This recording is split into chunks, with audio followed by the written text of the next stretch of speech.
Olá pessoal, graça e paz a todos. Nós estamos aqui para apresentar uma série de estudos e denominamos essa série de As Curas de Jesus. Neste primeiro estudo, nós vamos falar sobre a lepra física e espiritual. E está em Mateus 8, 1 a 4, a cura de um leproso. Vejamos. A cura de um leproso. Mateus 8, de 1 a 4. E descendo ele do monte, seguiu uma grande multidão. E eis que veio um leproso e o adorou, dizendo: Senhor, se quiseres, podes tornar-me limpo. E Jesus, estendendo a mão, tocou-o, dizendo: Quero, ser limpo. E logo ficou purificado da lepra. Disse-lhe então Jesus: Olha, não digas a alguém, mas vai mostrar-te ao sacerdote e apresenta a oferta que Moisés determinou, para lhe servir de testemunho. Amém. Falando um pouco sobre a lepra. A lepra é uma doença contagiosa milenar. Os antigos associavam a lepra à falta de higiene. No entanto, os religiosos entendiam como se fosse uma punição de Deus para os homens que estivessem em pecado. No ano de 1873, entretanto, um cientista e pesquisador e médico norueguês, Gerhard Hansen, descobriu a causa real da lepra, que passou a ser chamada de doença de Hansen ou hanseníase, em homenagem ao médico descobridor de sua causa. As características físicas delas são alteração, diminuição ou perda da sensibilidade térmica, dolorosa, tátil e força muscular.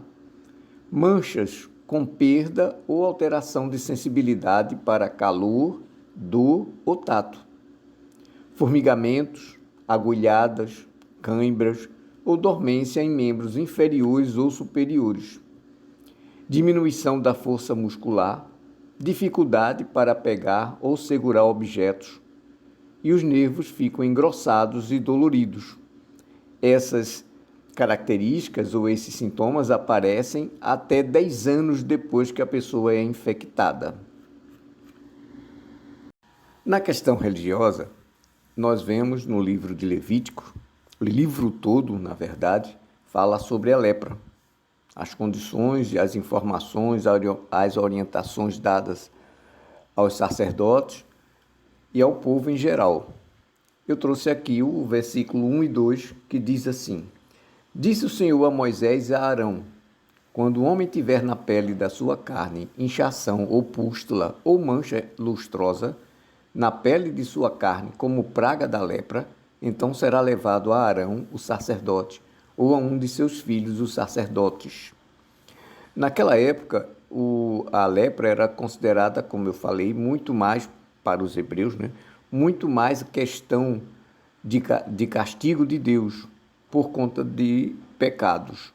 Então, quando a pessoa arrependida e Deus a curava, ela precisava voltar ao sacerdote, já que era ele que determinava que a pessoa estava ou não com lepra, ele deveria novamente verificar essa pessoa, analisar, para ver se ela estava curada e podia voltar ao convívio familiar e da sociedade. Por isso que Jesus diz: vá lá, mostre ao sacerdote e leve sua oferta, para que ele identifique que você está curado. Para que fosse identificado que a pessoa estaria com lepra, ela deveria estar de forma que chamasse a atenção para a sua condição. E as outras pessoas, então, não fosse enganada e terminasse se contaminando com aquela lepra. E aí ela teria que estar com a aparência desgrenhada, com os cabelos despenteados, as vestes rasgadas, o rosto coberto, né? E ainda eles teriam que falar impuro, impuro, para que as pessoas se afastassem. Então, tudo isso era um cuidado para que as outras pessoas não viessem a se contaminar. A lepra, doença física, essa que a gente estava falando agora há pouco, que nós podemos ver com os olhos, tem essas características. Mas existe uma outra que não podemos ver e que é muito mais mortal que essa física. É a lepra do espírito. Esta, da mesma forma, igualmente, deteriora, debilita, destrói e contamina a alma do afetado por este mal. Queridos, no texto Mateus 8, de 1 a 4, a cura de um leproso, eu destaquei aqui 4 pontos que eu queria compartilhar com vocês. Primeiro ponto, Jesus vê cada um de nós individualmente. Veja, ele diz assim, versículo 1, e descendo ele do monte, seguiu uma grande multidão. Eis que veio um leproso e o adorou, dizendo, Senhor, se quiseres, pode tornar-me limpo. Ele estava no meio da multidão. Jesus vê cada um de nós individualmente. Não importa onde e com quem e com quantas pessoas você esteja. Jesus está olhando para nós individualmente. Nós não estamos só, mas Jesus nos vê na multidão. A gente não passa despercebido por ele. E ele conhece a nossa dor e do que precisamos para sarar. Ele tem a cura certa para o nosso problema espiritual. A lepra espiritual, ela pode resultar na diminuição da sensibilidade de um pecador. Da mesma forma, o pecado diminui a sensibilidade do pecador. O pecador, que é a causa, o pecado, melhor dizendo, que é a causa da lepra espiritual, faz o pecador ter uma insensibilidade, uma falta de empatia para com o próximo e com os seus problemas. O pecado cria um bloqueio, não permitindo que a pessoa veja com nitidez as situações que ocorrem em sua vida e na vida do próximo. Com isso, elas se entregam a todo tipo de aventuras carnais possíveis. Em Efésios 4:19, na nova versão internacional da Bíblia, NVI, traz o seguinte: tendo perdido toda a sensibilidade, eles se entregaram à depravação, cometendo com avidez toda espécie de impureza. Assim é o pecado em nossa vida. O pecador se torna egoísta e somente as coisas que são significativas para ele é o que importa. Ele costuma ter uma visão deturpada sobre a dor do outro. Geralmente essas pessoas vivem num mundo em que sua dor parece ser maior do que a de outras pessoas. Elas valorizam tanto seus problemas que não conseguem ver a dor do outro com a mesma intensidade que olham para a sua dor. Mas o apóstolo Paulo nos ensina que devemos deixar de sermos menino e inconstantes e seguir a Jesus Cristo em tudo. Isso está em Efésios 4, 14 e 15. Olha só. Para que não sejamos mais meninos inconstantes, levados em roda por todo o vento de doutrina, pelo engano dos homens que com astúcias enganam fraudulosamente. Antes, seguindo a verdade em amor, cresçamos em tudo naquele que é a cabeça, Cristo. Aleluia. Quando permitimos que o Espírito Santo habite em nós, isto afeta positivamente nossos sentimentos e nos transforma. Quando estamos na presença de Deus, a nossa capacidade de levar o melhor para o nosso próximo é altamente afetada positivamente pelo Espírito Santo que está habitando em nós. Em Filipenses 4:8, o apóstolo Paulo nos ensina: devemos nos manter com pensamentos puros, decentes, procurando valorizar as pessoas, os momentos, sendo empáticos com os problemas do próximo, presentes nas nossas vidas, vivendo e pregando os preceitos cristãos em todos os lugares onde estivermos e por onde passarmos.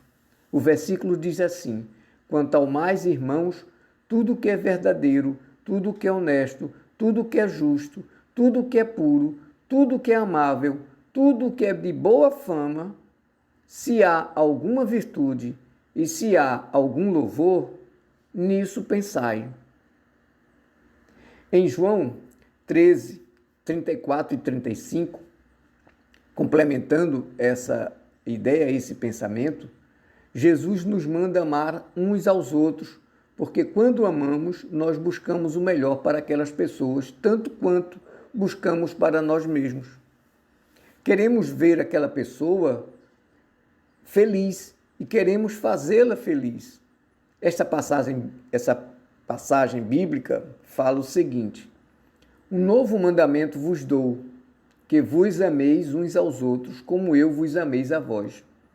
Que também vós uns aos outros vos ameis. Nisto todos conhecerão que sois meus discípulos, se vos amardes uns aos outros. Segundo ponto que eu quero trazer aqui é que Jesus está à nossa espera. Nós precisamos ir até Jesus. Nós precisamos nos dispor a caminhar até Ele. Assim como aquele leproso foi procurar ajuda no Mestre, o sumo sacerdote, o Senhor dos senhores e o médico dos médicos, Jesus Cristo. Nós também precisamos ir buscar nele a ajuda que precisamos. Devemos ainda deixar que ele entre e faça morada em nosso coração. Permitir que ele tenha o controle de nossa vida. Em Apocalipse 3, versículo 20, a palavra nos diz que Jesus está sempre pronto para nos ajudar. Olha só. Eis que estou à porta e bato.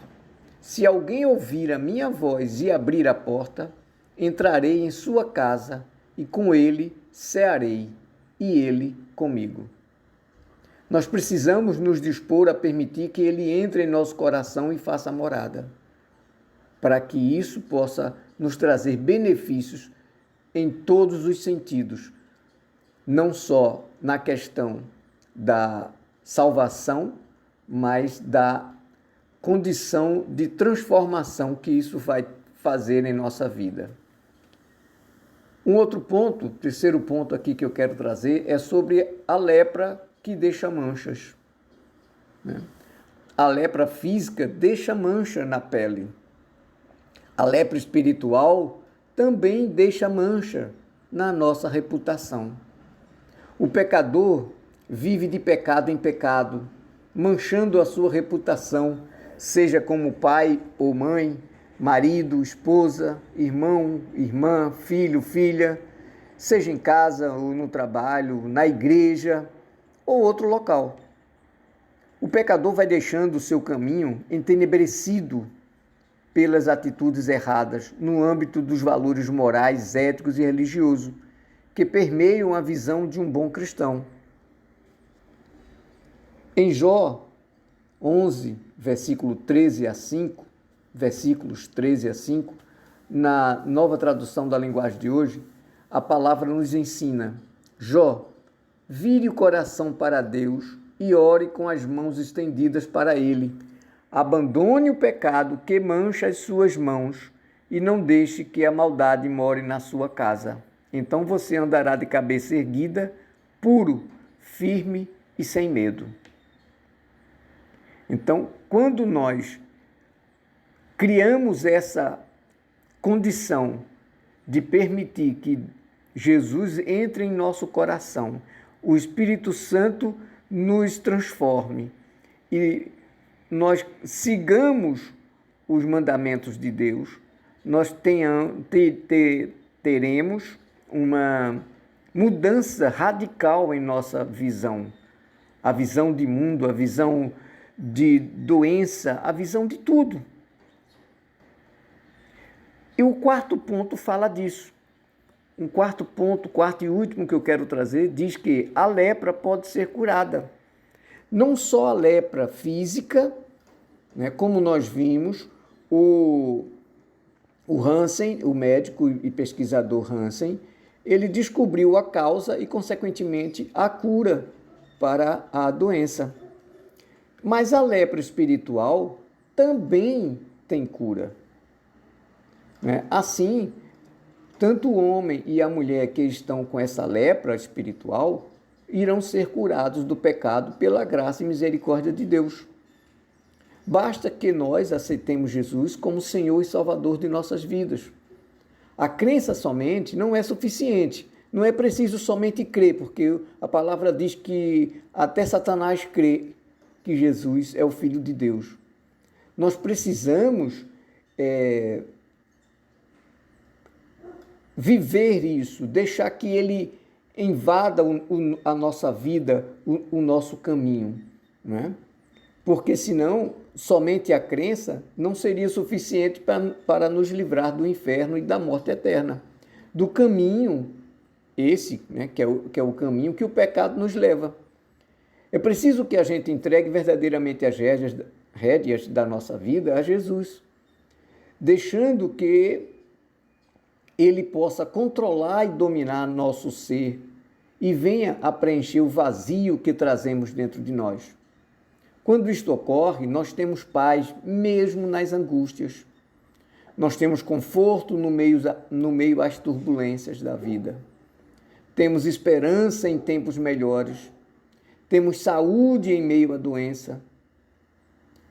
Isso faz com que a nossa imunidade, vendo a coisa fisicamente, seja alta e nos proteja de diversas patologias, assim como das armadilhas do inimigo. A recuperação da saúde é mais certa e mais rápida. Portanto, por amor a Jesus, pelo amor dele por nós, fomos sarados, como o profeta Isaías, em seu livro, né, no capítulo 53, versículos 4 e 5, diz: verdadeiramente ele tomou sobre si as nossas enfermidades e as nossas dores levou sobre si. E nós o reputávamos por aflito, ferido de Deus e oprimido. Mas ele foi ferido por causa das nossas transgressões e moído por causa das nossas iniquidades. O castigo que nos traz a paz estava sobre ele, e pelas suas pisaduras fomos sarados. Glórias a Deus. Creiam nisso verdadeiramente, meus irmãos, e deixe que Jesus, o médico dos médicos, faça a diferença na sua vida sempre.